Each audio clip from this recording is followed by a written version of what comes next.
Fasten your seatbelts, folks, as we prepare for takeoff on a whirlwind tour of Buenos Aires. Imagine we're about to launch a rocket or kick off a thrilling race, counting down from 10 to 1. Ready or not, here we come, Buenos Aires. At number 10, we have Palermo Soho, where hipsters and fashionistas unite. This neighborhood is a paradise for the trendsetters, filled with unique boutiques, charming cafes, and vibrant street art. It's the kind of place where you can sip an organic latte while shopping for a vintage leather jacket. And remember, if you can't spot the hipster, then you're probably it.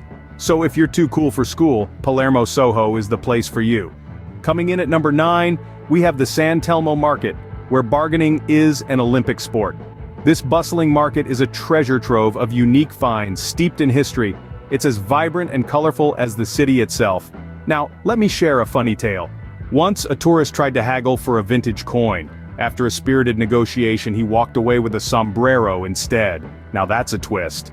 Remember, in San Telmo Market, if you don't haggle, you're not doing it right. At number 8, we have La Boca, the neighborhood that's more colorful than a box of crayons. This vibrant district is like a playground for the senses, with multicolored buildings that could make a rainbow jealous. Street performers bring the sidewalks to life, adding a touch of whimsy to your stroll. And let's not forget the iconic Caminito Street. A lively alley that's so full of color, you might just forget what gray looks like. Ah, La Boca, where life is never black and white. Swooping in at number 7 is the Teatro Colón, where the fat lady is always singing. A grand dame of opera houses, Teatro Colón is renowned for its breathtaking beauty and impeccable acoustics. It's a place steeped in history, where echoes of past performances still linger. And if you're wondering about the fat lady, well, here's a little opera humor for you.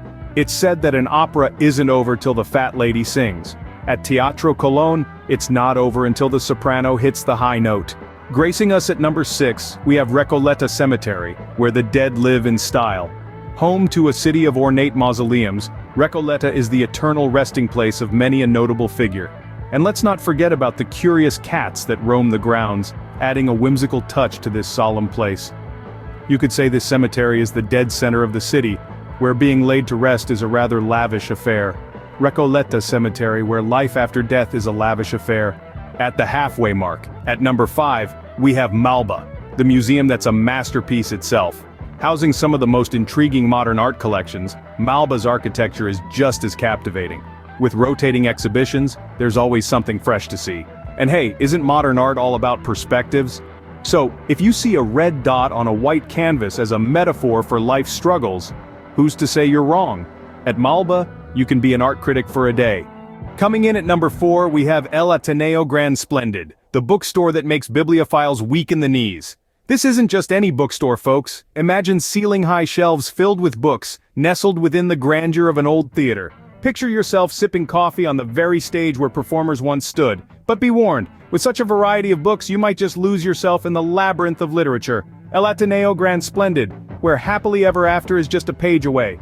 Docking at number 3 is Puerto Madero, the waterfront that's a sight for sore eyes. This place is a feast, and not just for your eyes.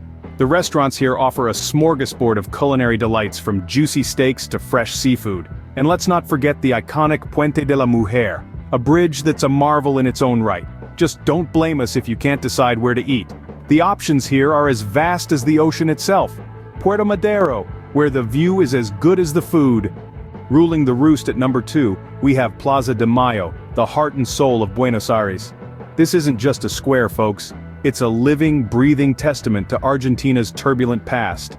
Surrounded by grand buildings, it's the stage of the weekly Mothers of the Plaza de Mayo March. And let's not forget the pigeons. They're the unofficial mayors here, always ready to photobomb your perfect shot. So, pack your bags and bring some breadcrumbs. Plaza de Mayo, where history is always in the making. And now drumroll please, at number 1, we have the tango in the streets, the dance that sets Buenos Aires on fire. Tango isn't just a dance, it's a fiery display of passion, a language spoken through movement. The streets of Buenos Aires come alive with impromptu performances, while the milongas, the tango dance halls, pulse with rhythm. And if you think you've got 2 left feet, don't worry. In Buenos Aires they say that's just double the passion. Tango in the streets, where every step tells a story.